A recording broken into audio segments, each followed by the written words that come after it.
नमस्कार दोस्तों, आज के इस वीडियो में हम प्रमाप विचलन स्टैंडर्ड डेविएशन के बारे में पढ़ने वाले हैं। और प्रमाप विचलन या मानक विचलन अपकरण का एक आदर्श वैज्ञानिक माप है। इस माप का सुझाव सन 1893 में कार्ल पियर्सन के द्वारा दिया गया था। प्रमाप विचलन की गणना केवल समांतर माध्य यानी अर्थमेटिक मीन से की जा सकती है और प्रमाप विचलन को स्मॉल सिग्मा साइन से दिखाया जाता है, जैसा कि आप ये देख पा रहे हैं स्मॉल सिग्मा साइन। इसको बनाना भी इस तरीके से हम बना सकते हैं बहुत आसानी से। प्रमाप विचलन का आशय उस माप से होता है जो पदों के समांतर माध्य से लिए गए विचलनों के वर्गों का समांतर माध्य का वर्गमूल होता है। यानी कि हम लोग इसके पहले मीन हमने पढ़ा है, तो मीन में जो इनडायरेक्ट मेथड है उसमें हमें dx निकालना होता है। dx मतलब विचलन होता है, डेविएशन होता है। तो जो समांतर माध्य से जो dx निकाले जाएंगे उनका वर्ग निकालना है, यानी डी स्क्वायर एक्स निकालना है और इसके बाद इसका टोटल करना है और इसी का जो वर्गमूल होगा यानी अंडर रूट वही स्टैंडर्ड डेविएशन कहलाएगा। इसकी विशेषताएं जो है समांतर माध्य से ही विचलन लिया जाता है, यानी आपको सबसे पहले मीन निकालना होगा और मीन निकालने के बाद में इसका dx निकालना होगा। यहाँ पर धन और ऋण यानी जो गणितीय चिन्ह होते हैं माइनस और प्लस के, इनको ध्यान में रखा जाता है, इन्हें इग्नोर नहीं किया जाता। जिस तरीके से मीन डेविएशन में इनको इग्नोर कर दिया जाता है। विचलन के वर्गों का योग ऊपर हम देख चुके हैं कि ये डी स्क्वायर एक्स जो निकाला जाएगा विचलन के वर्ग किया जाएगा और इस वर्ग का टोटल किया जाएगा, सम किया जाएगा। प्रमाप विचलन का उपयोग विज्ञान, अनुसंधान, औषधिकी, भौतिकी, रसायन शास्त्र और अन्य क्षेत्रों में तापमान, दबाव, वेग आदि के मापन के लिए किया जाता है। तो इस तरीके से प्रमाप विचलन निकालने के लिए कुछ सूत्र हमें दिए गए हैं। यहाँ पर भी हमें ये ध्यान रखना होता है कि हम किस सीरीज में उसका कैलकुलेशन कर रहे हैं। इंडिविजुअल सीरीज है, डिस्क्रीट सीरीज है या कंटिन्यूअस सीरीज है। इनमें अगर हम इंडिविजुअल सीरीज में स्टैंडर्ड डेविएशन निकाल रहे हैं तो इसमें डायरेक्ट मेथड या प्रत्यक्ष विधि का उपयोग भी हम कर सकते हैं और इनडायरेक्ट मेथड का भी उपयोग कर सकते हैं। साथ ही खंडित तथा सतत श्रेणी में फार्मूले थोड़े चेंज आते हैं, चूंकि यहाँ पे दोनों जगह पे फ्रीक्वेंसी आ जाती है। अगर हमें प्रमाप विचलन गुणांक या कोफिशिएंट ऑफ एचडी निकालने के लिए कहा गया है तो standard deviation divided by x mean करके हम इसको निकाल सकते हैं। यहाँ पर हमें एक प्रश्न दिया हुआ है जिसमें प्रमाप विचलन एवं गुणांक ज्ञात करने के लिए कहा गया है और ये इंडिविजुअल सीरीज का है जिसमें रोल नंबर दिया हुआ है और मार्क्स दिया हुआ है। तो इसको हम सॉल्व करते हैं। यहाँ पर हमने एक टेबल बना के रखा है जिसमें हमने रोल नंबर जो है वो लिख लिया है 1 to 9। तो यहाँ पर जो इंडिविजुअल सीरीज में n बराबर होता है, जो भी नंबर ऑफ आइटम होते हैं वही n होता है। तो यहाँ पर n बराबर हो गया है 9। अब यहाँ पर हमने जो x है 20, 24, 30, 42, 54, 60, 70, 76, 92 का टोटल कर लिया है जो सिग्मा x कहलाएगा 468। तो सबसे पहले हमें यहाँ पर क्या करना है, x मीन निकालना है। x मीन बराबर होता है सिग्मा x बटे n। तो यहाँ पर हमें x mean is equal to 468 divided by 9। तो x मीन बराबर यहाँ पर हो जाएगा 52। अब इस x मीन जो 52 है हमारे पास में, इस x मीन 52 के आधार पर हम dx निकालेंगे। तो dx निकालने का जो फार्मूला है वो है x mean, x minus x mean, यानी इस x में से जैसे जैसे मैं यहाँ पे लिख के दिखाऊं आपको कि 20 माइनस 52 बराबर माइनस 32। यहाँ पर 24 minus 52 is equal to minus 28। इसी तरीके से ये सारे आपको करने हैं। 30 में से 30 minus 52 is equal to minus का 22। तो ये सारे जो है वो आ जाएंगे आपके, यहाँ पे आ जाएगा माइनस 16, यहाँ पे आ जाएगा प्लस का 2, यहाँ पे प्लस का 8, यहाँ पे प्लस का 18, यहाँ पे प्लस का 24, यहाँ पे प्लस का 40। ये हमने निकाल लिया है और इसका सिग्मा डी एक्स बराबर इसका जो टोटल होगा ये 0 होगा। 0 क्यों होगा? 0 इसलिए होगा कि हमने यहाँ पर मीन निकाला हुआ है, यानी वास्तविक मीन हमने निकाला है, और जब भी हम वास्तविक मीन से dx निकालते हैं तो इसका टोटल हमेशा 0 होता है। अब हमें निकालना है डी स्क्वायर एक्स। तो डी स्क्वायर एक्स निकालने के लिए क्या करना पड़ता है? तो यहाँ पर हो जाता है -32 इंटू -32 बराबर 1074।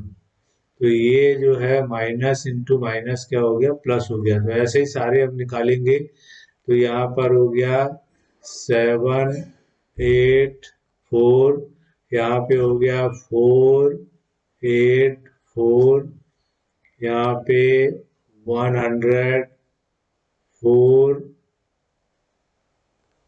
और इसके बाद 64, इसके बाद 324, नेक्स्ट है 576 एंड लास्ट 1600। इसका यहाँ पर हम टोटल निकालेंगे। सिग्मा डी स्क्वायर एक्स बराबर इसका टोटल आता है 4960। ये हमने यहाँ पे कंप्लीट कर लिया है। अब इसके बाद हम फार्मूला लगा के और स्टैंडर्ड डेविएशन का कैलकुलेशन करने वाले हैं। अब हमने डायरेक्ट मेथड का स्टैंडर्ड डेविएशन का जो फार्मूला है वो यहाँ पर हमें पता है। Standard deviation is equal to under root sigma D square X upon N. Sigma D square X की जो वैल्यू है वो हमने यहाँ लिख के रखा हुआ है 4960। तो यहाँ पे हम standard deviation is equal to under root 4960 divided by 9। तो यहाँ पर हम निकाल लेते हैं 4960 divided by 9 is equal to, ये हो जाता है 551। पॉइंट में है 1 है, छोड़ देते हैं उसको। तो यहाँ पे आ गया 551 डिवाइडेड तो कर लिया हम। अब इसका अंडर रूट निकाल लेते हैं। तो अंडर रूट निकालने के लिए हम यहाँ पे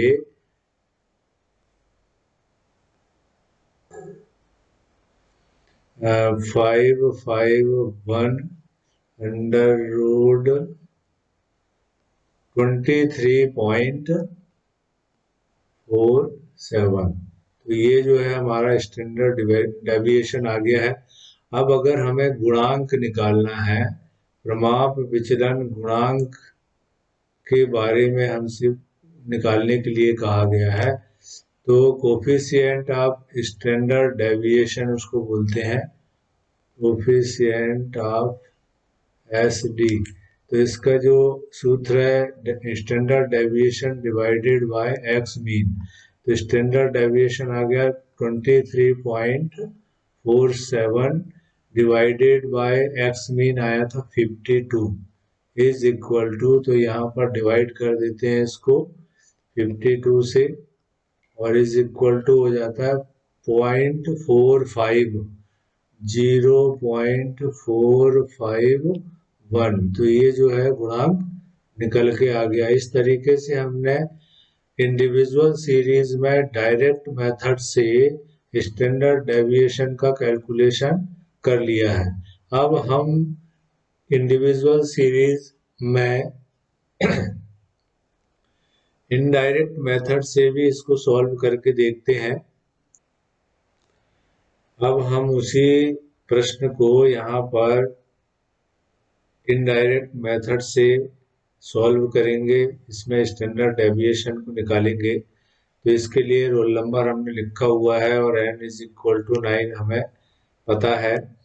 मार्क्स हमने लिख लिया है। चूंकि इनडायरेक्ट मेथड से जब हम सॉल्व करते हैं तो हम एक्चुअल मीन नहीं निकालते हैं, यहाँ पर हमें एज्यूम्ड मीन यानी कि कल्पित माध्य से ही विचलन निकालना होता है। कल्पित माध्य क्यों?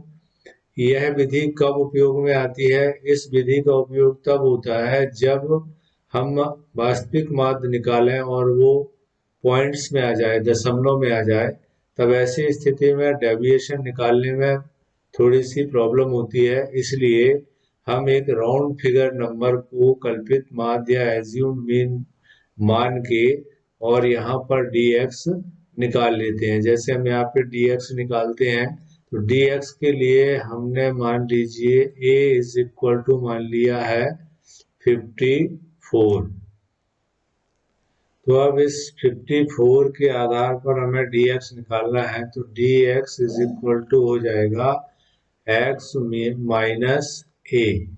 तो x माइनस ए मतलब 20 minus 54 is equal to minus का 34। फिर ऐसे ही 24 minus 54 is equal to minus का 30। ऐसे आगे भी हम करते जाएंगे तो यहाँ पर हमको वैल्यू मिलती जाएगी माइनस का 24 माइनस का 42 माइनस 54 माइनस का 12, यहाँ पर आपको मिलेगा 0, यहाँ पर प्लस का 6, यहाँ पर प्लस का 16 प्लस का 22 और 92 minus 54 is equal two plus का 38। यहाँ पर अब हम जो है सबसे पहले इसका टोटल निकाल लेंगे सिग्मा डी एक्स बराबर। तो सिग्मा डी एक्स बराबर निकालने के लिए हमको क्या करना पड़ेगा? चूंकि ये माइनस और प्लस है तो यहाँ माइनस वाले का हम पहले टोटल करेंगे यहाँ तक 34 प्लस 30 प्लस 24 प्लस 12। तो इसका जो टोटल आएगा माइनस का, ये माइनस का टोटल आएगा 100। फिर इनका टोटल आप करोगे प्लस वालों का, तो ये प्लस का जो टोटल आएगा आपका प्लस 82। क्योंकि माइनस वाली नंबर ज़्यादा है इसलिए साइन जो है माइनस का आएगा और प्लस वाले को घटा देंगे तो ये माइनस का यहाँ पे 18 आएगा, यानी सिग्मा डी एक्स बराबर माइनस 18। अब हमें निकालना है डी स्क्वायर एक्स। तो डी स्क्वायर एक्स निकालने के लिए हमें क्या करना पड़ता है? हमें पहले वाले उसमें समझा देते हैं। Minus 34 into minus 34 is equal to 1156, 1156। ऐसे ही 30 इंटू 30 ये हो गया 900। अगला हो गया 576। अगला हो गया 144। नेक्स्ट में 0 आ जाएगा, 6 into 6 36, 16 into 16 256, 22 into 22 484 and then 1444 1444। अब इसका यहाँ पे भी टोटल निकालेंगे, सिग्मा डी स्क्वायर एक्स बराबर, तो जो इसका टोटल आएगा वो आएगा 4996। अब यहाँ पर हमें अगर गुणांक निकालना होगा तो गुणांक निकालने के लिए हमें एक्स मीन की आवश्यकता होगी। तो x mean is equal to यहाँ पर होता है a plus sigma D x upon n. X mean is equal to a हमने माना हुआ है 54 प्लस सिग्मा डी एक्स जो है यहाँ पे है -18 डिवाइडेड बाय एन 9। तो ये X mean is equal to 54 plus ये 9 -18 को 9 से डिवाइड करेंगे तो माइनस का 2 और X mean is equal to 54 bracket अगर खुलेंगे तो प्लस और माइनस माइनस हो जाएगा, X mean is equal to 52। ये हमें पता है इसलिए कि हमने पहले जो है डायरेक्ट मेथड से इसको सॉल्व किया हुआ था, तो वहाँ हमें मालूम था कि 52 जो है वो मीन है। तो यहाँ पर अगर वैसे नहीं किया है तो ऐसे करके हम मीन को निकाल सकते हैं। तो आगे चलते हैं, इसका फार्मूला जो है इनडायरेक्ट मेथड में इंडिविजुअल सीरीज का formula standard deviation is equal to sigma D square X upon N minus sigma D x upon का होल स्क्वायर। और हम सबसे पहले तो लिख लेते हैं कि जो पिछला हमने निकाला हुआ है sigma D square X is equal to हमारा कितना आया था 4996, ये हमने ऊपर निकाला हुआ है। तो यहाँ पर इस फार्मूले को हम लगा देते हैं under root 4996 divided by 9 minus sigma D X जो है वो है -18 डिवाइडेड बाय 9 का होल स्क्वायर। यहाँ पर आगे बढ़ते हैं, अंडर रूट, तो यहाँ पे आप देखेंगे तो इसमें अगर आप डिवाइड करेंगे इसको